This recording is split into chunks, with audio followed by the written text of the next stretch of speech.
You ask Tiger to solve. This deals with linear equations with one unknown. The final result is x equals 5.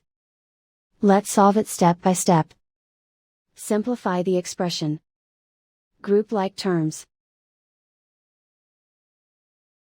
Multiply the coefficients. Group all x terms on the left side of the equation. Add 2x to both sides. Simplify the arithmetic.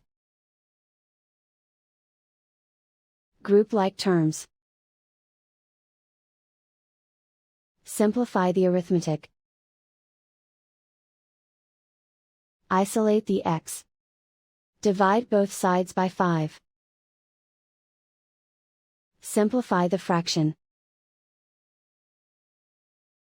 Find the greatest common factor of the numerator and denominator. Factor out and cancel the greatest common factor. And so the final result is x equals 5.